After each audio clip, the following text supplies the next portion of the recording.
और पुरुरवा के पुत्र हुए आयु महाराज और आयु के पुत्र हुए नहुस और नहुस महाराज के 6 बेटे। कितने? 6 बेटे, जिनका नाम है यति, यति, संयति, आयति, व्यति और कृति। ये 6 पुत्र हैं। महाराज ने बड़े पुत्र यति को राज्य देना चाहा, लेकिन ये राज्य से इनकार करते हैं और भगवान का चिंतन करने वन में चले गए।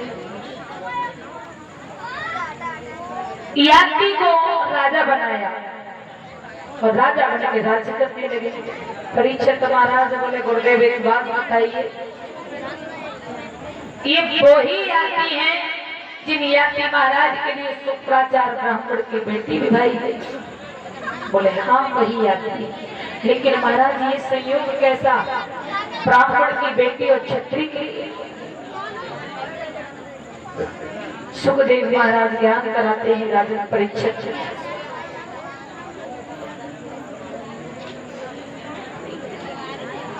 ये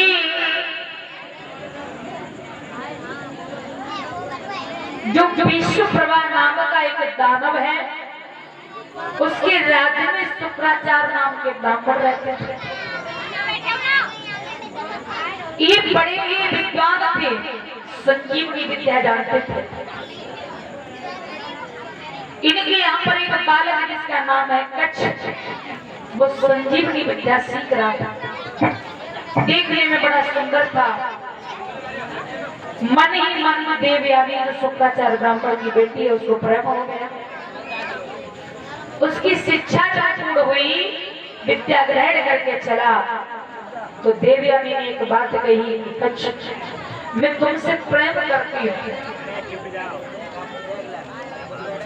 कच्छ बोला ठीक है, प्रेम करती हो अच्छी बात है, और मैं आपकी शुद्ध समय समय पर लेता रहूं। देवयानी कहने लगी कच्छ तुम मेरे मन की भावना को नहीं समझे, मैं आपको मन ही मन पति मान चुकी हूँ, आप मेरे साथ विवाह कर लो। कच्छ कहने लगा तुम्हें शर्म नहीं आती? मेरी गुरु पुत्री हो, तुम मेरी बहन के समान हो, मैं तुमसे विवाह नहीं कर सकता। इनकार किया तो इस देवयानी को क्रोध आया और श्राप दे दिया, कच्छ तुझे अपनी सुंदरता पर अभिमान है, मैं तुझे श्राप देती हूँ, जो संजीवनी विद्या मेरे पिता से तुमने सीखी है वो तुम्हारी निष्फल चली जाए। जब श्राप दे दिया तो कच्छ को क्रोध आया, देवयानी मैं भी तुम्हें श्राप देता हूँ, जाओ तुम ब्राह्मण कुल में विवाही जाओगे, यादव कुल में न विवाह कर।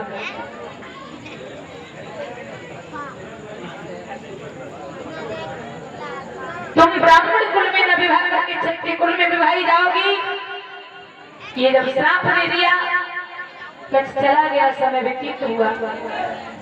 संयोगवश विश्वप्रभा दानव की बेटी जो शर्मिष्ठा थी, देवयानी की उससे मित्रता थी। एक दिन ये सहेलियों के साथ में शर्मिष्ठा के साथ वन विहार करने के लिए गई। देखा उस बगिया में सुंदर सरोवर है, निर्वस्त्र होकर के स्नान करने लगी। इतने में भगवान भोलेनाथ और पार्वती के साथ में आ गए। इन्होंने जैसे भगवान को देखा, बोली बहन भगवान शिव मैया पार्वती जल्दी जल्दी में वस्त्रों को धारण किया, वस्त्र इनके अदल बदल हो गए। भगवान तो चले गए। देवयानी ब्राह्मण की बेटी और वो शर्मिष्ठा एक राजा की बेटी। कहने लगी देवयानी तो ब्राह्मण की बेटी होकर एक राजा की बेटी के वस्त्र पहनने की कोशिश कैसे की? देवयानी बोली बहन क्षमा करना, धोखे में ये हो गया, ले तो अपने वस्त्र बदल ले। लेकिन शर्मिष्ठा तो आग बबूला हो गई, भला बुरा कहने लगी, यहाँ देवयानी को मारने लगी। तो देवयानी को मारने लगी तो देवयानी को भी क्रोध आया और भुजा पकड़ के धक्का दिया है शर्मिष्ठा को, तो शर्मिष्ठा 2 कदम आगे हट जाती है। शर्मिष्ठा को क्रोध आया तो देवयानी ने धक्का दिया, देवयानी 4 कदम पीछे हट जाती है। इस तरह से भक्त को एक दूसरे से लड़ती लड़ती कुआं का पीछे कुआं के पास आ गए। धक्का दिया तो शर्मिष्ठा ने देवयानी को कुआं में गिरा दिया।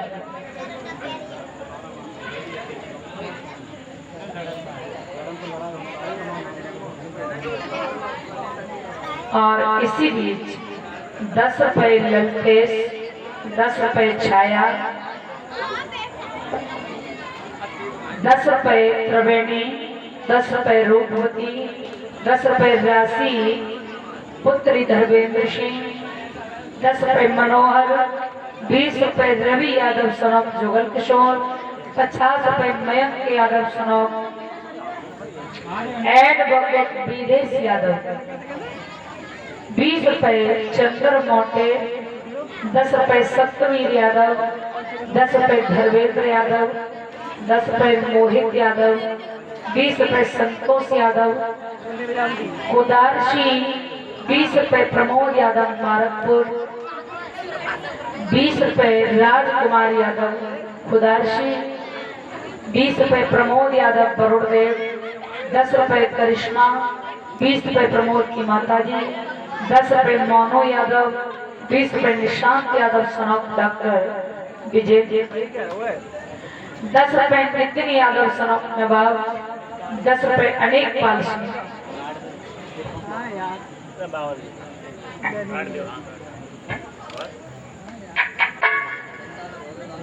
20 रुपए नरेश यादव, 20 रुपए दिनेश यादव, 20 रुपए सतीश यादव ये दोनों मित्र, 50 रुपए रूपेश यादव सनोप किशन नेताजी, 500 रुपए संतोष यादव कुदारशी, 10 रुपए हरवीर यादव। ये सभी भगवान की पावन कथा में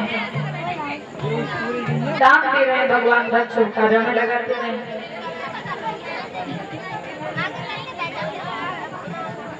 और देखिए माता बहनों का नाम लिस्ट में बहुत कम आ रहा है। अब करेंगे बेचारी, अब भैंसियां हुए फिलहाल भी आई हैं, दूधिया ने पेमेंट करते ही ना है ना फिलहाल है। एक काम किया कर, एक दूसरी पड़ोसी से उधार ले ले, बाद में देती रही है। बोलिए गोविंद भगवान की।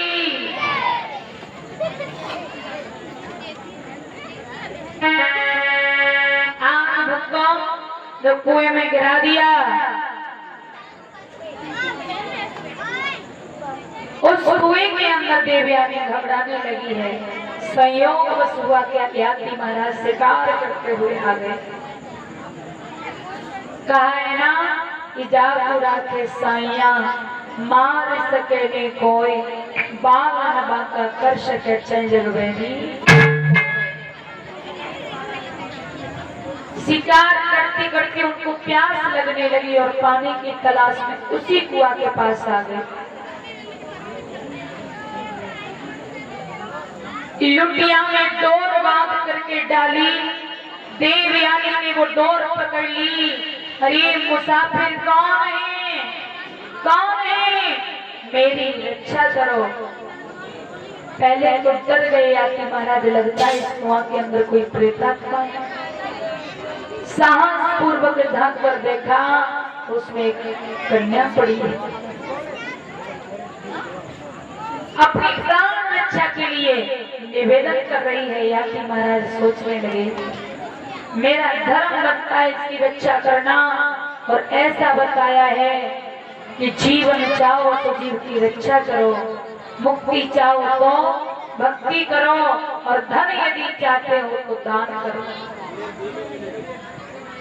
एकदम से भक्त धीरे धीरे धीरे धीरे उस कन्या को निकालने लगे हैं। कुआं से थोड़ी नीचे रही तो कलाई को पकड़ा और बाहर किया। देवी कौन है? कहा मैं शुक्राचार्य ब्राह्मण की बेटी देवयानी है। इस तरह से मेरी सहेली ने मुझे कुआं में डाल दिया। श्रीमन आप कौन है? बोले इस समय मेरा राज्य चल रहा है और मैं नहुस महाराज की पुत्री आती है। अब आप अपने घर जाइए, एकदम आंखों में आंसू आ गए। अब देवयानी कहने लगी, श्रीमान ये जीवन मेरा जीवन नहीं है, ये जीवन आज से आपकी धरोहर है, क्योंकि आपने मुझे कुआं से निकालकर प्राण दान दिया है। अब मैं चाहती हूँ कि शेष जीवन आपके साथ में बिताया जाए, तो मेरी हार्दिक इच्छा है कि मेरे साथ आप विवाह कर लीजिए। यात्री महाराज कहने लगे, देवयानी विवाह तो मैं कर लूं, परंतु आप ब्राह्मण की बेटी हो, मैं क्षत्रिय हूँ, यदि आपसे विवाह करूंगा तो मुझे बड़ संकर दोष लग जाएगा। देवयानी कहने लगी, महाराज मेरे पिता अत्यंत विद्वान ब्राह्मण हैं, क्या मुझे घरे से विवाह पड़ जाए तो आप मुझे स्वीकार कर लेंगे? जवाब दिया है, हाँ, यदि शुभ विवाह पड़ जाएगा तो मैं आपको स्वीकार कर लूंगा। आज को देवयानी वहां से चली है। धीरे धीरे पिता के पास में आई, सारी कहानी बताई। पिताजी इस तरह से शर्मिष्ठा ने मुझे कुआं में डाल दिया, संयोग से ये जीवन दान मुझे दिया है यात्री महाराज ने, अब इसके राज्य में रहना मेरा उचित नहीं है। चलिए, राज्य छोड़ के जब चले हैं तो विश्वप्रभा दानव को पता चला गुरुदेव जा रहे, दौड़ कर आया, चरणों को पकड़ लिया, गुरुदेव मुझसे क्या गलती हो गई, क्षमा करो।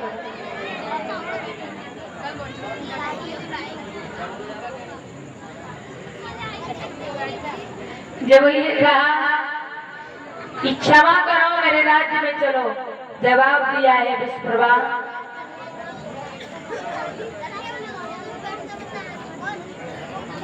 तुम्हारी बेटी ने मेरी बेटी का जीवन नष्ट कर दिया होता, इसलिए हम तुम्हारे राज्य में नहीं रहेंगे, और यदि रखना चाहते हो तो जाओ मेरी बेटी से पूछो।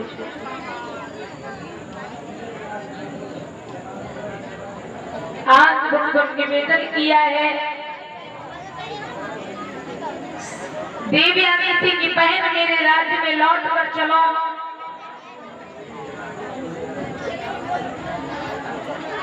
देवयानी कहने लगी, विश्वप्रभा मैं एक शर्त पर तेरे राज्य में रह सकती हूँ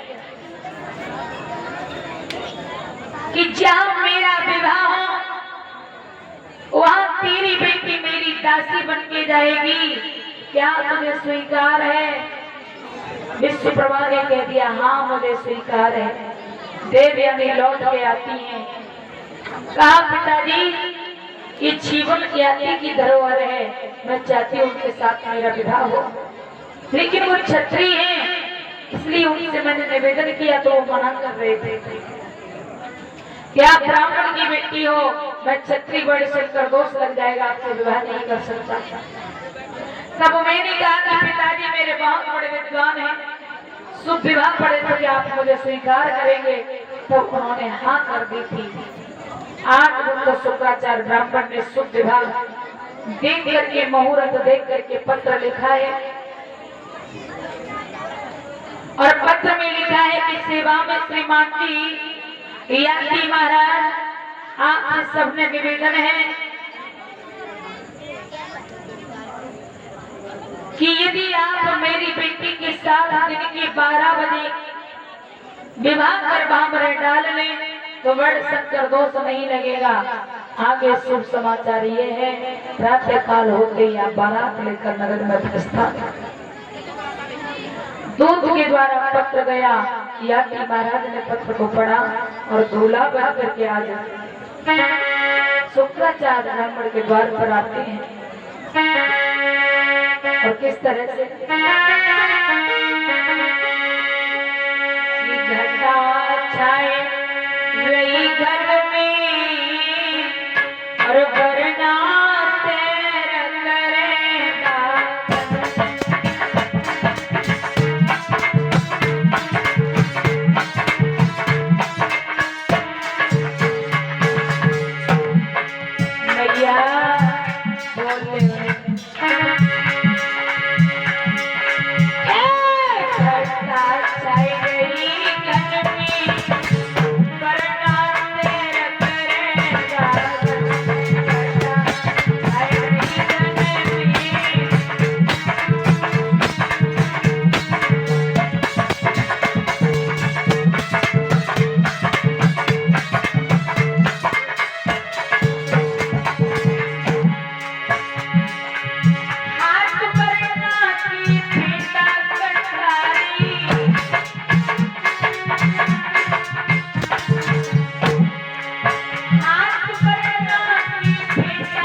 नगर में आए हैं,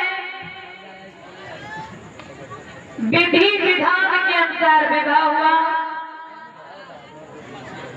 और